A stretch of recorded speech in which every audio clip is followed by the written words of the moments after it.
నమస్తే. Welcome to Andhraprabha. నేను మీ సాయిపవన్. ప్రస్తుతం అయితే తెలంగాణ రాష్ట్ర వ్యాప్తంగా కూడా ఒక చర్చ జరిగిన ఎస్ఐ ఆత్మహత్యకు సంబంధించి ఒక దుమారమే అయిందని చెప్పొచ్చు. ఈ నేపథ్యంలో అసల వాళ్ళ కుటుంబ సభ్యులు ఎటువంటి ఇబ్బందులు ఎదుర్కొంటున్నారు? వాళ్ళ కుటుంబ సభ్యులకి న్యాయం జరిగిందా? జరగలేదా? అనే కోణంలో అయితే ఆంధ్రప్రభ విశ్లేషిస్తున్న పరిస్థితి అయితే ఇక్కడ నెలకొంది. ఈ నేపథ్యంలో మనతో పాటు ఎస్ఐకి సంబంధించిన కుటుంబ సభ్యులు మనతో పాటు ఉన్నారు. వాళ్ళ మాటల్లో విని తెలుసుకునే ప్రయత్నం చేద్దాం. అసల ఏం జరిగింది? ఫస్ట్ నుంచి లాస్ట్ వరకు కూడా అసలేం జరిగింది? ప్రభుత్వం వాళ్ళకి న్యాయం చేసిందా?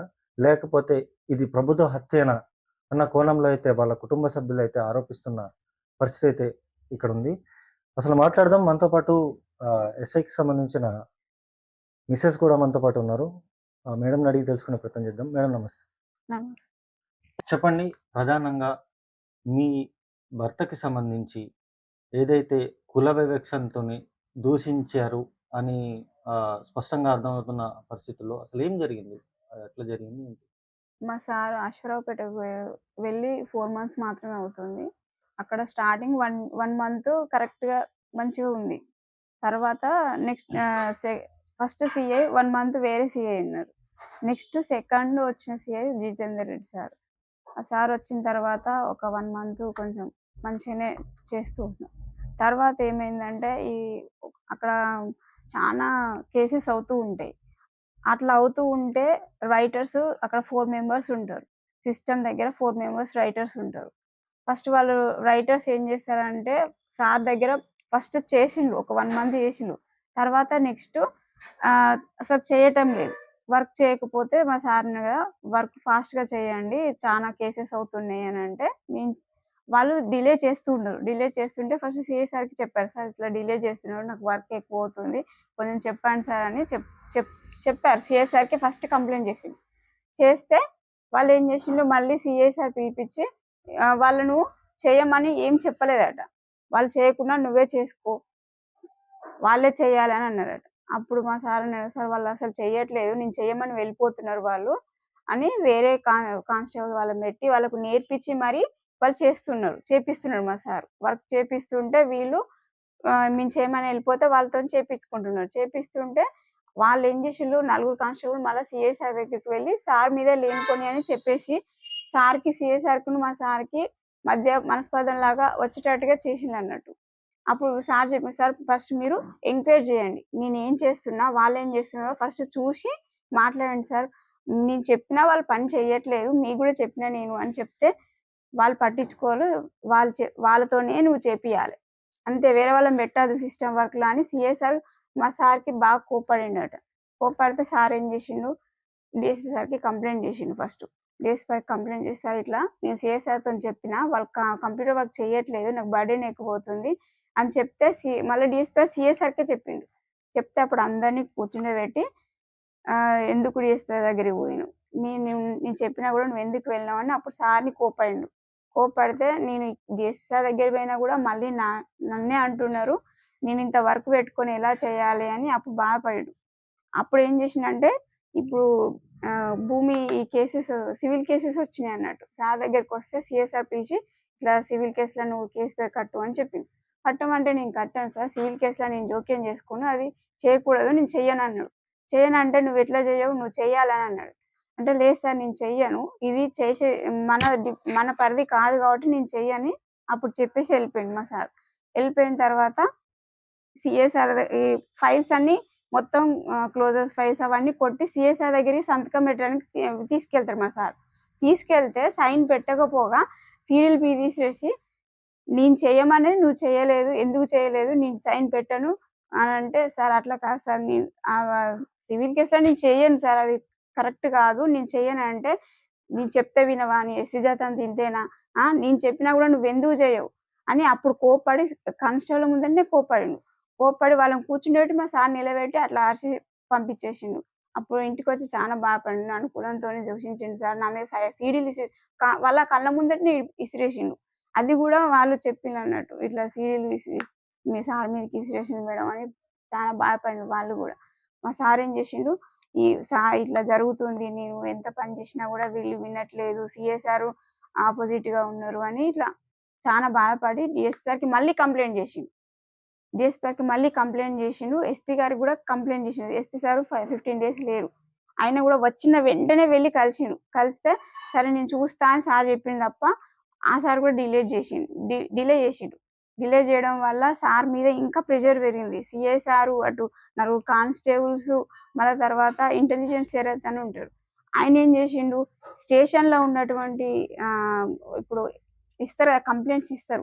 ఆ కంప్లెయింట్స్ అన్నీ నమస్తే తెలంగాణ అని వాళ్ళ బ్రదర్ ఉంటారు. వాళ్ళ బ్రదర్‌కి ప్రతి పాయింట్ ఇప్పుడు స్టేషన్‌లో ఒక ఫైలు అయితే అందులో డీటెయిల్స్ బయటికి పోవు. కానీ ఇంటెలిజెంట్ శరత్ అనే కానిస్టేబుల్ ఏం చేసిండు, వాళ్ళ అన్నయ్యకి ఇచ్చేసి మొత్తం అక్కడ పేపర్‌లో రాయించేసిండన్నట్టు. అంటే ఈయన చేసింది వ్యతిరేకంగా రాపిచ్చి ఈయన మీద అవినీతి పరులాగా అక్కడ రాపిచ్చి పేపర్‌లో ఏసిండు ఆ రోజు. ఏస్తే అది కూడా కంప్లెయింట్ చేసిండు. సార్ నేను స్టేషన్‌లో ఉన్న ఇన్ఫర్మేషన్ మొత్తం బయటికి ఇస్తున్నారు వీళ్ళు.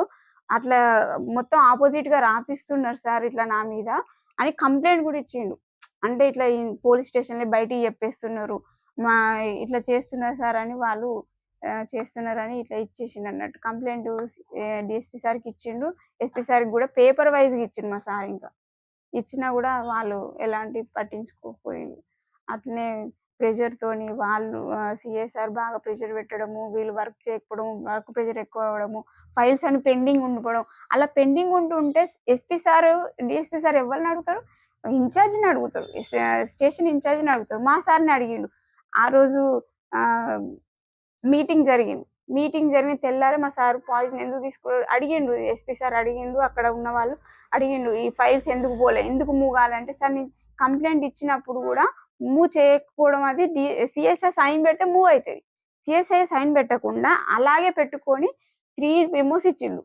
3 మెమోస్ ఇచ్చి అందులో మెమోస్ కూడా పేపర్ చిన్నగుంది, అక్షరాలు చిన్నగున్నాయి అన్ని సిల్లి కారణాలతోని మెమోలు ఇచ్చి ఫైల్స్ అన్ని పెండింగ్ పెట్టేసిండు. అప్పుడు మా సార్‌కి బాగా వర్క్ ప్రెషర్ ఎక్కువైపోయింది.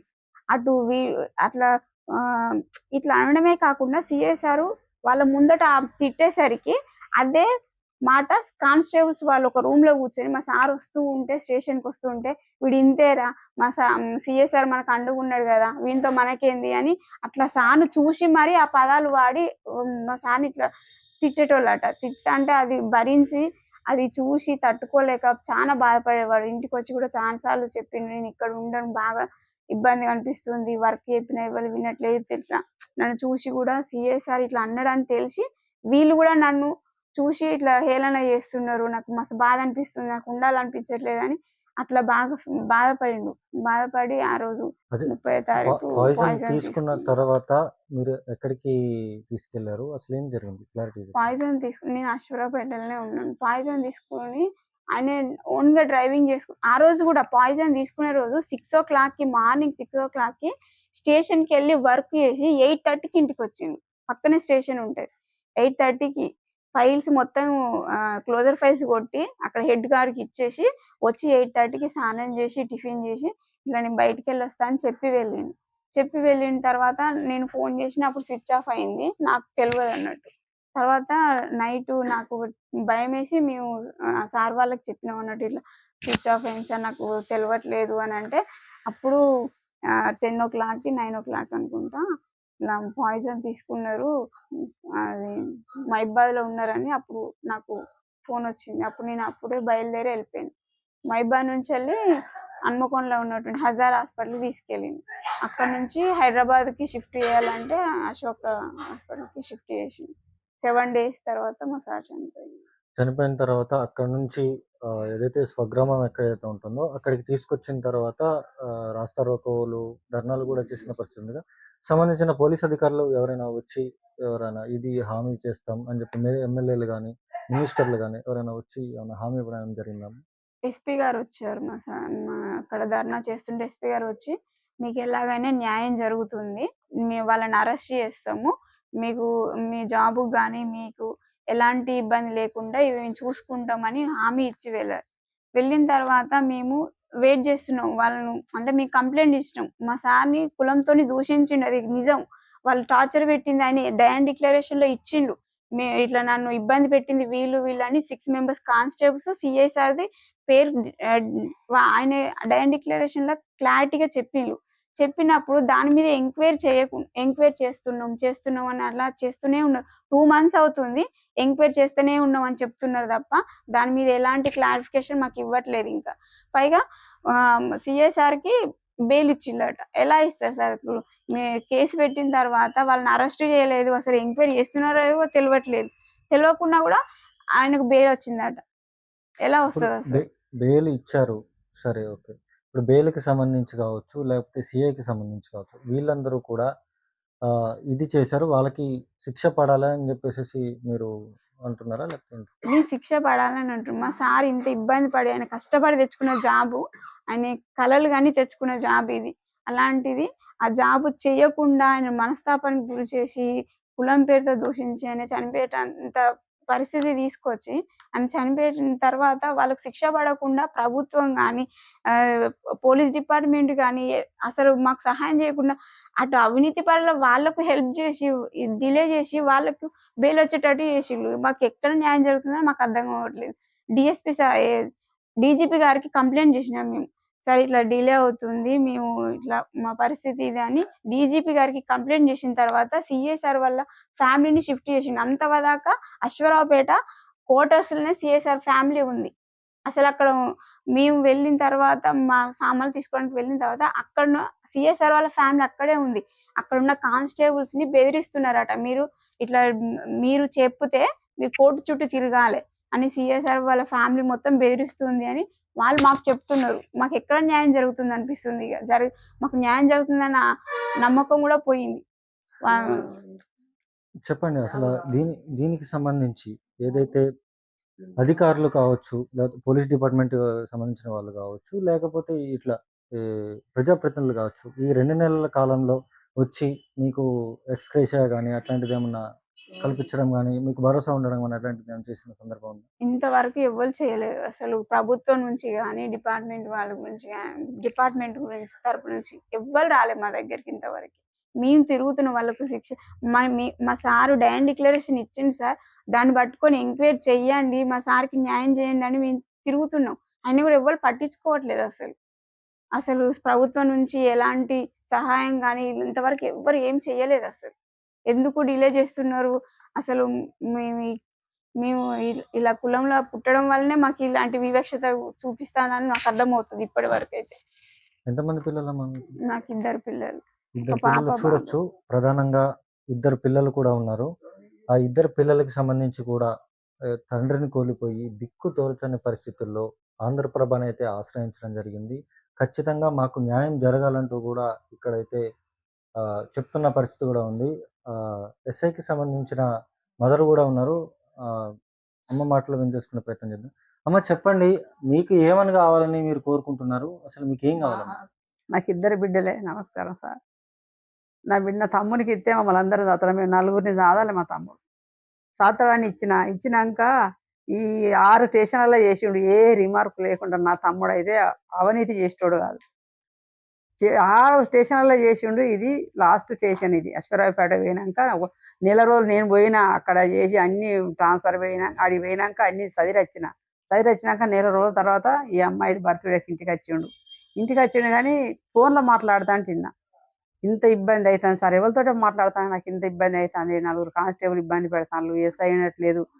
డీఎస్పీ కాంప్లిమెంట్ చేసినా, ఎస్పీ కాంప్లిమెంట్ చేసినా, వీళ్ళందరూ చేసినా నా మాట వినట్లేదు అని తమ్ముడు బాగా బాధపడతాంటే, ఏం తమ్మి అంటే, నాకు ఇట్లా చెప్తాండ్లు ఇంటలేరే, నాకు ఇట్లా అయితాంది అంటే నేను కదా, ఎందుకు తమ్మి గంత దూరం పోయినావు, గంత రాజ్యం పోయినావు, ఇక్కడికి దగ్గరికి వేసుకోరా తమ్మి ఎక్కడన్నా అంటే, ఇగో సిఐ అయినాక ఇటు మారుదాం అనుకుంటాను. సిఐ దాకా అలా అక్కడనే అక్కడనే ఆ జిల్లాలో ఉందాం అనుకున్నా. కానీ ఇంత టార్చరు అనుభవిస్తానని నేను కలగనలేదు. ఆ స్టేషన్‌కి పోకుండా మంచిగుండిపోవు అని అంటే, మరి ఆ స్టేషన్ నుంచి ఇటు ఇంకేదన్నా స్టేషన్‌కి ఇస్తారా తమ్మి అంటే, ఇప్పుడు ఇది ఎంపీ ఎలక్షన్ల ముందట్నైతే 4 నెలలు అయితుంది కదా అక్క పోయి.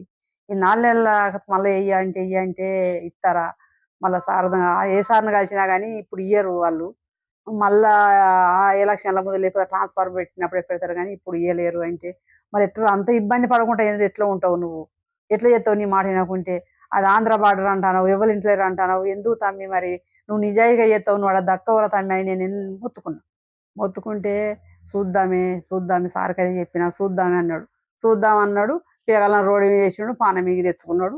ఎంత కష్టపెట్టి ఎంత అది చేస్తే అదే ఈ ఎస్సీ ఇప్పుడు నా బిడ్డ చెప్పితేనే నాకు అది ఎస్సీ గురించి వినబడ్డది. అది ఆ మాట అయితే తట్టుకోలేడు.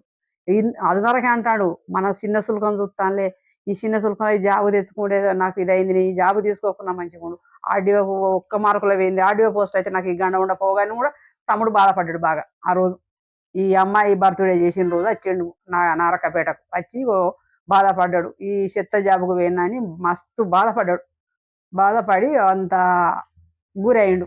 ఆ ఎస్సీ కులం అయినసరికి వానికి తట్టుకోలేకపోయాడు ఆ కానిస్టేబుల్ ముందర. అదొక్కటే మెయిన్ పాయింట్ తీసుకున్నాడు. అన్ని తట్టుకొని వచ్చిండు కానీ అది ఒక్కదానికే వాని మనసు ఇక మరి ఏమైంది అన్నది, ఇంకా ఏమన్నది అన్నది ఆ సెల్లులు ఏమున్నదో మాకైతే తెలియదు. కానీ ఇది ఇంటికానైతే ఇది మాట్లాడాడు గట్టిగా. ఇబ్బంది అనేది 3 నెలల కాంచెల్లే, 3 నెలలు అయితే ఇబ్బంది పడుకుంటారు. ఆవిడ 2 సార్లు వచ్చిండు మార్చుకుంటానని, ఇవాళ కలిసిండో ఇవాళ వేయండో మళ్ళీ వేయండు, కానీ మారలేదు. ఇక స్టేషన్ మారితే బతుకున్నాయి. ఏమో నా తమ్ముడు రోడ్డు మీద వేసిపోయాడు. పిల్లలకు ఏం వాళ్ళ చదువు గురించి ఎవరు పెట్టాలి, ఆ పిల్లలకు ఒక గూడు చేయలేదు, ఒక ఇల్లు కట్టలేదు, ఏం లేదు. ఆ పిల్లల బతుకు తెరివేది. అమ్మాయి జాబ్ అన్నారు, ఏం జాబు అన్నది. ఆమె బీటెక్ చేసింది. ఆ గ్రూప్ 2లో వేయాలని మేము కోరుకుంటాం. అందరి దగ్గర దిగినాం. అక్కడికి హైదరాబాద్కు పోయినాం, డీసీపీ దగ్గరికి పోయాం. ఆయన కూడా కలిసి చెప్పినాం. బట్టి విక్రమార్క కాడికి కూడా పోయినాం. మా అమ్మాయికి 2 పిల్లలు, చిన్న పిల్లలు, రోడ్డు వేసిపోయాడు. ఆయన ఉంటే ఎంత ఇవరకు ఎంత కళలు కన్నాని ఎట్లా చేస్తున్నావు, ఎట్లా చదివిస్తున్నావు, ఆ పిల్లల చదువుకి ఎంత కావాలి ఉంటా అంటే ఎట్లా బతకాలి, పిల్లలు ఎట్లా బతకాలి. మేము కాళ్ళ రెక్కల దగ్గరికి వచ్చినాము. నాకు ఒక కొడుకు లేడు, ఏం లేదు చూసుకుంటానికి, 2 బిడ్డలే. ఇది ఇక్కడ ఉన్న పరిస్థితి. ప్రధానంగా ఇది ఖచ్చితంగా ప్రభుత్వ హత్యే. ఈ కులంలో పుట్టడం మా తప్ప అని కూడా ఇక్కడైతే తీవ్రంగా ఇది చేస్తున్న పరిస్థితి ఇక్కడ ఉంది. ఏదైతే ఇప్పటికైనా జిల్లా స్థాయి లేకపోతే డివిజన్ స్థాయి ఉన్న రక్షక భటులు ఎవరైతే ఉంటారో తరచూ కూడా వీళ్ళపై ఇలాంటి కుల వివక్ష చూపిస్తున్నారంటూ కూడా అయితే అనేక కథనాల్లో మనం చూసిన పరిస్థితి కూడా ఉంది. ఖచ్చితంగా ఈ ప్రభుత్వం వీళ్ళకి న్యాయం చేయాలని చెప్పేసి ఇక్కడున్న వీళ్ళైతే కోరుకుంటున్న పరిస్థితి ఇక్కడ నెలకొంది. ఇది ఇక్కడ ఉన్న పరిస్థితి. కెమెరా పర్సన్ సతీష్తో సాయిపన్, ఆంధ్రప్రభ టీవీ, వరంగల్.